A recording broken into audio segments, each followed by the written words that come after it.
बिस्मिल्लाहिर्रहमानिर्रहीम। तो आज हम स्टार्ट करने जा रहे हैं ओ लेवल मैथमेटिक्स और हमारा जो सबसे पहला एरिया है वो है बेसिक कॉन्सेप्ट्स। ये एक ऐसा एरिया है जो मैं कहूँगा 90% बच्चा छोड़ के जाता है और इसी में मार खाता है, क्योंकि 7 to 8 मार्क्स या इजीली 11 to 12 मार्क्स भी कभी इस एरिया से टेस्ट हो जाते हैं और बच्चा इस टॉपिक को छोड़ के चला जाता है, जबकि इस पे पूरी ओ लेवल मैथमेटिक्स की बुनियाद बनी हुई है। ये इतना इम्पोर्टेंट टॉपिक है जिस पे आपका पूरा बेसिक कॉन्सेप्ट्स आपके रिलाय करते हैं, और अगर आप ये नहीं आपको इसका आइडिया नहीं है तो फिर आप ओ लेवल मैथमेटिक्स में बहुत स्ट्रगल करेंगे। तो let's start with the syllabus content. सबसे पहले हम देखेंगे कि हम इस एरिया में कवर क्या क्या करेंगे। पहला टॉपिक है हमारा नंबर। तो इसमें हम कवर करेंगे नेचुरल नंबर्स, पढ़ेंगे इंटीजर्स, पढ़ेंगे prime number, square number, cube number, common factor, common multiples, rational और इरेशनल नंबर। ये सबसे हम अर्ली लेवल पर पढ़ते हैं, जैसे क्लास 6 या क्लास 7 में पढ़ते हैं, लेकिन होता ये है कि जब हम एडवांस्ड एरियाज पे चले जाते हैं, जैसे अलजेब्रा हो गया, लोसाई हो गया, ट्रिग्नोमेट्री हो गया, तो इसकी अंडरस्टैंडिंग हमारी डिमिनिश होती जाती है, यानी कि खत्म होती जाती है, और हम इन एरियाज को भूल जाते हैं क्योंकि इन पे इतनी प्रैक्टिस होती नहीं है। तो इस एरिया पे आपका पूरा जो मैथमेटिक्स का गेम है वो इसी एरिया पे चलता है। अगर तो आपको इसकी इसकी बेसिक्स अगर आपकी क्लियर नहीं होंगी तो आप ओ लेवल मैथमेटिक्स में बहुत स्ट्रगल करेंगे। तो let's start first with natural numbers versus whole numbers. बहुत सिंपल सी बात है। नेचुरल नंबर्स वो नंबर्स होते हैं जो नंबर लाइन पे 1 से शुरू होते हैं और 10 पे जाके खत्म होते हैं। और होल नंबर्स में और नेचुरल नंबर्स में फर्क है कि होल नंबर में जीरो भी इंक्लूडेड होता है। नेचुरल नंबर्स में 1 से लेके 10 या ऑनवर्ड्स तक हम उनको नेचुरल नंबर्स कंसिडर करते हैं, लेकिन होल नंबर से हमारा काउंट 0 से शुरू होता है। अब नेक्स्ट अब जो हमारे पास है वो है इंटीजर्स। बहुत ही की एरिया। हर जगह हर टॉपिक में इंटीजर्स इन्वॉल्व आपको दिखता हुआ आएगा, और इसकी नॉलेज नहीं होगी तो फिर आप ऑब्वियसली आगे जाके स्ट्रगल करेंगे। इंटीजर्स 3 टाइप्स के होते हैं। एक होता है पॉजिटिव, जो आपके कॉमन नंबर्स होते हैं 1 2 3 4 5 और आगे जो भी 6 7 8। एक होता है जीरो, और फिर आता है नेगेटिव नंबर्स -1 -2 -3 -4 और एंड सो ऑन। इसके अलावा मैंने ये यहाँ पे एक चीज मार्क करी है, कॉमन मिसकंसेप्शन ये होता है कि स्टूडेंट्स को कि -1 -2 -3 जैसे हैं, तो हम इनसे पूछेंगे इसमें से बड़ा नंबर क्या है, तो स्टूडेंट बच्चा यही देख के हमेशा बोलता है कि 2 है वो 1 से बड़ा है, तो 2 जो है वो बड़ा नंबर होगा नेगेटिव में। हालांकि ये बात एकदम इनकरेक्ट है। नेगेटिव नंबर में होता क्या है कि जितना आपका आगे नंबर जाता जाएगा उतना ही वो स्मॉलर नंबर कंसिडर होगा। फॉर एग्जाम्पल के यहाँ पे अगर -2 और -1 में कंपैरिजन करेंगे तो -1 जो है वो बड़ा नंबर होगा। लेकिन इसी चीज को अगर हम पॉजिटिव में देखेंगे तो 1 और 2 में से 2 बिगर नंबर कंसिडर होगा। तो ये एक बहुत इंपॉर्टेंट कॉन्सेप्ट है, इसको आप हमेशा याद रखिएगा। नेक्स्ट अप है सबसे इंपॉर्टेंट चीज जो है वो है इंटीजर्स का साइन गेम। अक्सर ये बात लोगों को पता ही नहीं होती है, या पता भी होती तो भूल जाते हैं, क्योंकि ये बहुत अर्ली लेवल पे पढ़ाया जाता है 6 7 क्लास में। तो इसको जरा गौर से देखिएगा। इसमें सारा गेम ये होता है कि अगर आपके पास दो प्लस के साइन है, यानी कि फॉर एग्जांपल आपके पास +1 और +2 है, तो जब आप उनको ऐड करेंगे तो या सब्ट्रैक्ट या मल्टीप्लाई करेंगे तो आपके पास हमेशा प्लस प्लस जो है वो प्लस ही होगा। अगर प्लस माइनस है, एक नंबर प्लस में एक माइनस में, तो फिर आपको क्या करना होगा, आपको माइनस करना होगा। अच्छा, एक नंबर फिर माइनस में प्लस में फिर भी माइनस करना होगा, और सबसे इंपॉर्टेंट ये है कि अगर माइनस माइनस दो होंगे तो इवेंचुअली वो प्लस हो जाएंगे। तो यहाँ पे मैंने नीचे एग्जांपल्स डिस्कस करी हैं। सबसे पहले है एडिशन और सब्ट्रैक्शन की। जैसे कि यहाँ पे दो पॉजिटिव नंबर है, +2 है, +4, तो दोनों ऐड हो जाएंगे। फिर एक प्लस है और एक माइनस, यहाँ पे +2 प्लस -4, तो दोनों को जब एक प्लस होगा और एक माइनस होगा तो आंसर में भी आपको माइनस करना पड़ेगा इसको। तो 2 + -4 ये हो जाएगा -2।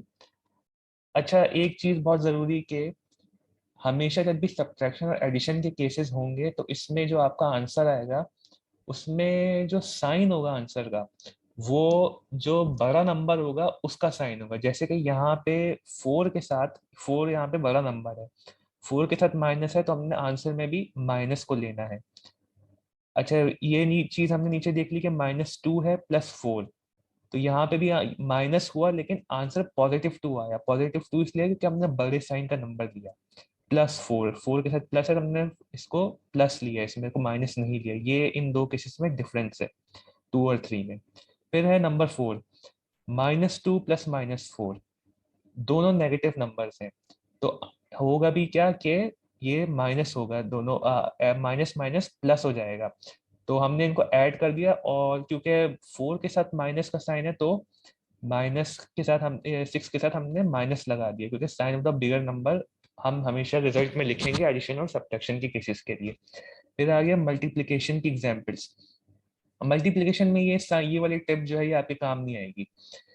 मल्टीप्लिकेशन में जैसे आपके पास दो नंबर है, दोनों पॉजिटिव, 2 × 4 हमने 8 कर दिया। आंसर हमेशा इसमें अगर एक नेगेटिव नंबर भी एक पॉजिटिव है तो आंसर हमेशा माइनस में आएगा। जैसे कि 2 × -4 जो है वो -8 है, -2 × 4 -8 है। और दो नंबर अगर पॉजिटिव दो नंबर सॉरी अगर नेगेटिव होंगे तो आंसर आपका पॉजिटिव में आएगा। जैसे -2 और -4 है तो आंसर आपका माइनस में आएगा, वो पॉजिटिव में आएगा। ये हो गया मल्टीप्लिकेशन की एग्जाम्पल। फिर आते हैं डिवीजन पे। डिवीजन में ये है कि सिंपल, अगर दो पॉजिटिव नंबर है तो आंसर भी पॉजिटिव में आएगा। 8/2 4 हो गया। अगर एक भी नेगेटिव नंबर हुआ तो आंसर नेगेटिव में आएगा। जैसे -8/2 तो -4 हो गया, और 8/-2 भी -4 होगा। और अगर दोनों नेगेटिव फिगर है तो आंसर आपका पॉजिटिव में आएगा। -8/-2 4, माइनस माइनस दोनों साइंस कैंसिल हो गए। तो ये ऐसा एरिया है इंटीजर्स का साइन गेम जिसमें बच्चा अक्सर फंसता है। तो इसको गौर से देख लीजिएगा। अच्छा, नेक्स्ट अप हमारे पास है multiple and factors. Extremely simple area है। मल्टीपल्स को मैंने ऐसे डिफाइन किया है कि multiples are what we get after multiplying. कोई भी टेबल हो, जैसे कि 2 का, तो जो 2 के टेबल में जितने भी नंबर्स आते हैं, 2 1 2, 2 4 2 2 4, 6 8 10 ऑनवर्ड्स, तो ये सब कहलाएंगे 2 के मल्टीपल। फिर आगे मल्टीपल ऑफ 3 है। एक एग्जांपल, 3 के टेबल में क्या क्या आता है, 3 6 आता है, 9 12 15, तो ये कहलाएंगे 3 के मल्टीपल। ये तो हो गया मल्टीपल्स। नेक्स्ट अप है हमारे पास फैक्टर्स। फैक्टर्स को मैंने डिफाइन किया as a number that divides another number और expression evenly, for example with no reminder. तो प्रैक्टिकली शायद आपको इससे समझ आया हो या नहीं आया हो, लेकिन एग्जांपल से समझ आ जाएगा। अब जैसे सपोज कि हमारे पास है नंबर 10। हमें देखना होगा 10 किस किस के टेबल में आता है। 10 1 के टेबल में आता है, 2 के टेबल में आता है, 5 के टेबल में आता है, और 10 अपने खुद के टेबल में आता है। तो ये कहलाते हैं 10 के फैक्टर्स। सिमिलरली एक है 18 18। तो हमें देखना होगा किस किस के टेबल में आता है। ये 1 के टेबल में आता है, 2 के टेबल में, 3 के टेबल में, 6 के, 9 के एंड 18 के। तो ये सब कहलाएंगे फैक्टर्स ऑफ 18। ये हो गए फैक्टर्स। नेक्स्ट अप है prime numbers and composite number. अच्छा, ये कॉन्सेप्ट पढ़ने से पहले हमें फैक्टर्स का समझना बहुत ज़रूरी था, जो कि हमने ऊपर समझ लिया। अब अगर आपको फैक्टर समझ आ गया तो आप ये कॉन्सेप्ट समझ सकते हैं। प्राइम नंबर को मैंने डिफाइन किया as a number which has only 2 factors. ऐसा नंबर होता है जिसके सिर्फ 2 फैक्टर्स होते हैं, एक 1 होता है, एक इटसेल्फ। एक 1 के टेबल में आता है और एक अपने खुद के टेबल में आता है। एग्जाम्पल जैसे कि 2 हो गया, वो अपने टेबल में आता है और 1 के टेबल में। 3 हो गया, 5 हो गया, 7 11। तो जो ऐसा नंबर होगा जो खुद के टेबल में है और 1 के टेबल में, उसको हम कहते हैं प्राइम नंबर्स। कॉम्पोजिट नंबर उसका उल्टा है। वो है अ number which is more than 2 factors. अपने और 1 के टेबल के अलावा किसी और टेबल में भी आए तो उसको हम कहते हैं कॉम्पोजिट नंबर। जैसे 4 है, ये 1 के टेबल में आता है, 2 के टेबल में, और 4 अपने खुद के टेबल में। 6 हो गया, 1 के टेबल में आएगा, 2 के टेबल में, 3 के, 6 के। तो ये होते हैं कॉम्पोजिट नंबर। फिर यहाँ पे की टिप मैंने मेंशन करी है कि 1 के बारे में। 1 is neither a prime number nor a composite number. क्यों?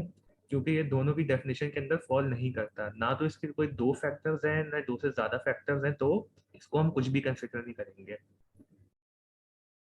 नेक्स्ट अप है प्राइम फैक्टराइजेशन। अब हमने ऊपर ये जो जितने भी कॉन्सेप्ट्स पढ़े हैं ये आपस में लिंक होते जाएंगे। Prime factorisation is described as expressing a composite number in terms of prime numbers। आसान अल्फाजों में जितने भी कॉम्पोजिट नंबर्स के फैक्टर्स होते हैं हमको हमें उन्हें प्राइम नंबर्स के में डिस्क्राइब करना होता है। इसको मतलब हम इतना तोड़ दें कि ये प्राइम नंबर जब तक बन नहीं जाए तब तक हम इसको मजीद तोड़ते रहें। जैसे कि 18 है, तो हमने इसको सिंपली सबसे पहले क्या कर दिया, 2 × 9 कर दिया। अब यहाँ पे जब 2 बच गया तो हमने 2 को नीचे ली थी, क्योंकि 2 प्राइम नंबर है, लेकिन 9 जो है वो कॉम्पोजिट नंबर है, हमें इसको फर्दर और ब्रेक करना होगा। तो 9 को हमने ब्रेक करिए 3 × 3 में, अब दोनों 3 जो है वो है प्राइम नंबर्स, तो यहाँ पे हमारा काम कंप्लीट हो गया। तो हमने इसको सिंपली अगर डिस्क्राइब कर दिया 18 को 2 × 3 × 3, जैसा आप देख सकते हैं सारे प्राइम नंबर्स हैं, इसको हमें प्राइम नंबर्स में हमने इसको डिस्क्राइब कर दिया, इसको कहते हैं प्राइम फैक्टराइजेशन। सिमिलरली यहाँ पे 24 है, फर्स्ट हमने 2 × 12 कर दिया, फिर हमने 2 को अलग कर दिया, क्योंकि ये एक प्राइम नंबर हमारे पास हो गया। फिर 12 है, हमने इसको फर्दर ब्रेक किया 2 × 6, फिर हमें 2 मिल गया, 2 को हमने अलग कर दिया। फिर 6 है, फिर हमने 6 को फर्दर ब्रेक किया 2 × 3 में। अब हमारे पास 2 2 2 3 ये सारे प्राइम नंबर्स हो गए, इसको और फर्दर ब्रेक नहीं कर सकते, तो हमने यहाँ पे इसको डिस्क्राइब एज प्राइम फैक्टर्स की लैंग्वेज में कर दिया, 2 × 2 × 2 × 3। यहाँ पे आएगा 30, फिर 30 में हमने 2 × 15 किया, 2 अलग हो गया क्योंकि एक प्राइम नंबर है। 15 को हम फर्दर ब्रेक कर सकते हैं, बिल्कुल कर सकते हैं 3 × 5 में, और 3 × 5 फर्दर ब्रेक नहीं हो सकते, तो ये हमारा काम यहाँ पे कंप्लीट हो गया।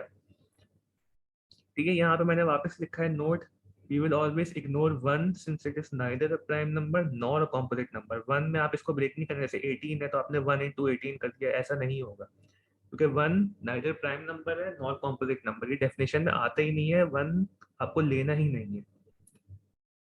नेक्स्ट स्टेप है हमारे पास हाईएस्ट कॉमन फैक्टर और लोएस्ट कॉमन मल्टीपल। अब ये होता क्या है, इसकी डेफिनेशन ये है कि हाईएस्ट कॉमन फैक्टर्स ऑफ 2 और मोर नंबर, हमेशा दो नंबर्स को कंपेयर करते हैं और देखते हैं इनमें हाईएस्ट कॉमन फैक्टर क्या आ रहा है। कॉमन फैक्टर्स क्या होते हैं कि जैसे 24 है वो 1 के टेबल में भी आता है, और 36 जो है वो भी 1 के टेबल में आता है, तो ये सिर्फ कॉमन फैक्टर्स हो गए। लेकिन हाईएस्ट कॉमन फैक्टर क्या होगा, कॉमन फैक्टर्स तो बहुत सारे हैं, 1 भी है, 2 भी है, 3 है, 4 है, 6 है, लेकिन हाईएस्ट क्या होगा, हाईएस्ट जो है वो आ रहा है 12। तो इसको हमने एक तरीके से ये निकालिए कि 24 और 36 का हाईएस्ट कॉमन फैक्टर है वो है 12। एक तरीका तो ये हो गया। दूसरा अभी हमने ऊपर प्राइम फैक्टराइजेशन पढ़ा, हम इसको प्राइम फैक्टराइजेशन से भी कर सकते हैं। उसमें क्या होगा, हम वैसे जैसे हमने इसको ऊपर ब्रेक किया था हम वैसे ही इसको ऊपर ब्रेक करेंगे। तो हमने इसको ब्रेक कर दिया तो क्या हो गया, 2 × 2 × 2 × 3, ठीक है। और 36 को फिर हमने ब्रेक किया 2 × 18, फिर 18 को फर्दर ब्रेक किया, फिर 9 को फर्दर ब्रेक किया। अब हम देखेंगे कि यहाँ पे कॉमन नंबर कौन कौन से आ रहे हैं। यहाँ पे 2 आ रहा है, यहाँ पे भी 2 आ रहा है, यहाँ पे ऊपर 2 है नीचे 3 है, तो हम इसको इग्नोर कर देंगे।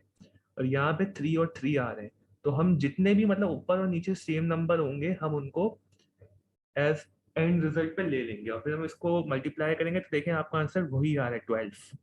तो यहाँ पे 12 था वही यहीं पे 12 आ रहा है, 2 × 2 × 3। तीसरा मेथड क्या होता है, रिपीटेड डिविजन। रिपीटेड डिविजन में क्या होता है, दो नंबर्स जो होते हैं वो उनको हम दोनों को साइड बाय साइड रख लेते हैं और इनको सिंप्लीफाई करना शुरू करते हैं। टू, और इनको जब तक सिंप्लीफाई करते हैं जब तक ये प्राइम नंबर्स की लैंग्वेज में नीचे आ जाएंगे, तब मजीद इनको और सिंप्लीफाई नहीं कर सकते।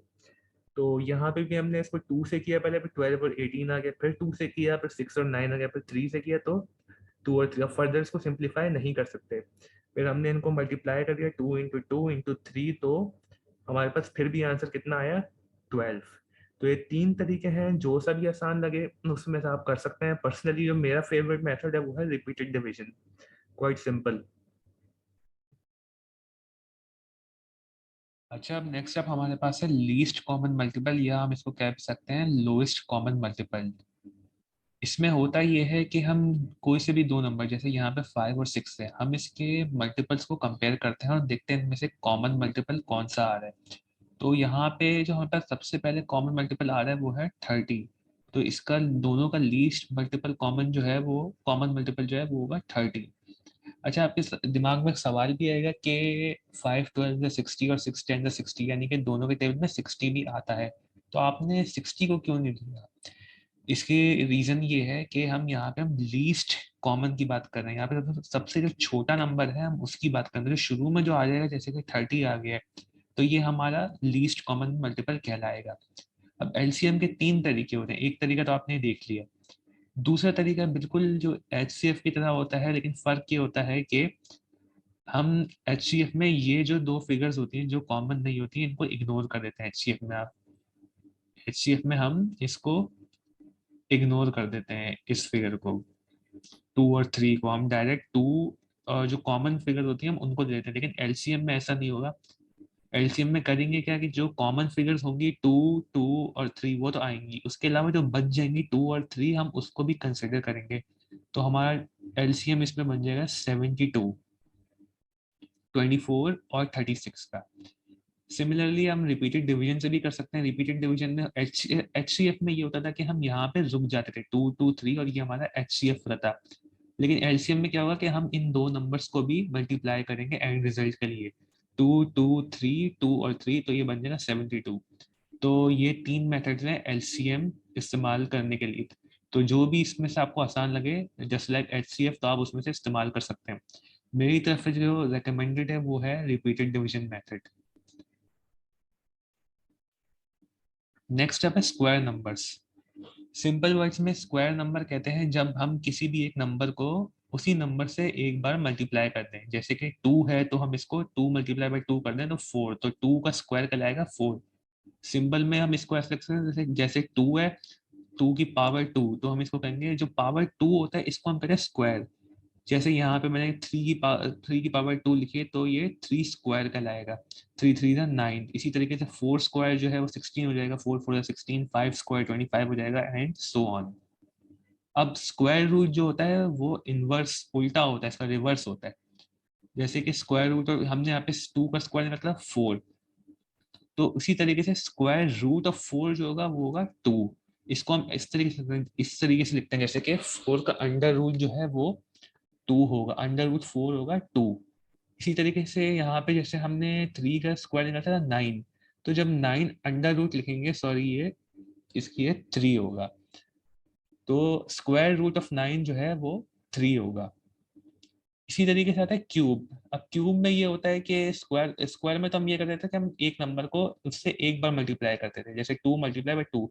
लेकिन क्यूब में हम ये करेंगे कि हम एक उसी नंबर को उस 2 दफा उसी मल्टीप्लाई करेंगे। जैसे कि 2 को हमने ऊपर एक दफा मल्टीप्लाई किया, यहाँ पे हम उसको 2 बार मल्टीप्लाई करेंगे, 2 × 2 तो ये बन जाएगा 8। तो इफेक्टिवली 2 का जो क्यूब होगा वो होगा 8। इसी तरीके से 3 का क्यूब क्या होगा 27। 3 3 9, 9 3 27। 3 इसी तरीके से फिर 4 का क्या होगा 4 4 16, 16 4 64।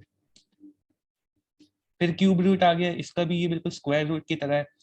जैसे हमने ऊपर 2 का क्यूब निकाला था वो 8 था, इसी तरीके से क्यूब रूट ऑफ 8 जो होगा उल्टा यानी इसका वो होगा 2। अंडर रूट क्यूब 8 तो होगा 2। इसी तरीके से अंडर रूट क्यूब 27 जो होगा वो होगा 3। अंडर रूट क्यूब 64 होगा 4।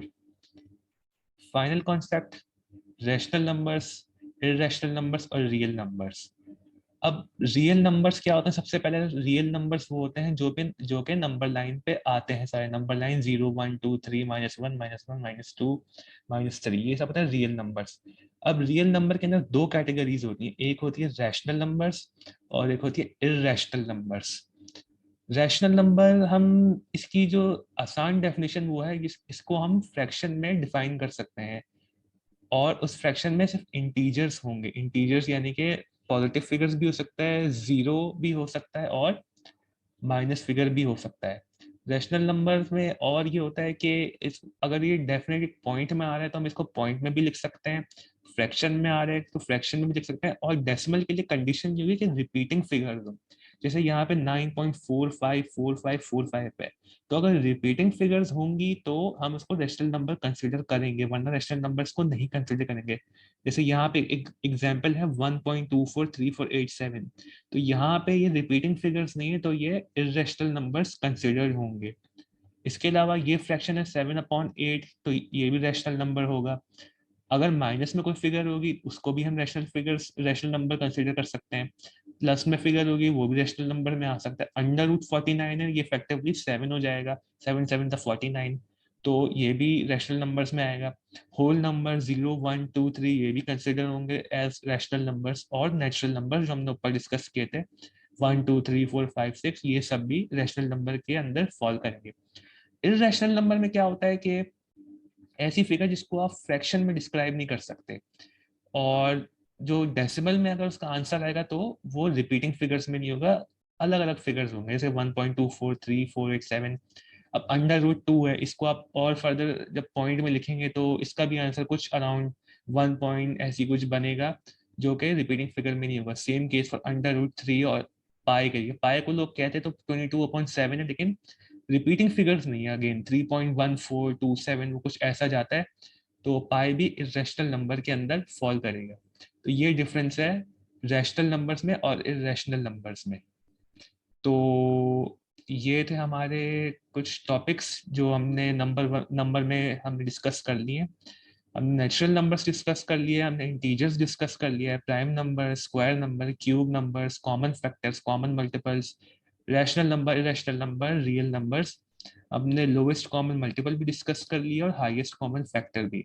अगर ये आपको सही से समझ आ गए तो आपका जो मैथ्स का पेपर 1 होता है, जो कि हैविली इसमें कैलकुलेटर भी इन्वॉल्व नहीं होता है और सारा गेम जो होता है वो इन्हीं चीज़ों पे चलता है, तो इसमें से एटलीस्ट आप 7 to 8 मार्क्स तो आप आसानी से निकाल सकेंगे। तो इस एरिया को प्रैक्टिस बहुत करें, और कोई क्वेश्चन है तो वो ज़रूर आप मुझे कमेंट्स में बताएं, कौन सा ऐसा एरिया है जो आपको मुश्किल लगा या समझ नहीं आया, जिसकी प्रैक्टिस की बहुत ज़रूरत है, तो उस पर भी मैं इंशाल्लाह एक वीडियो ज़रूर बनाऊंगा।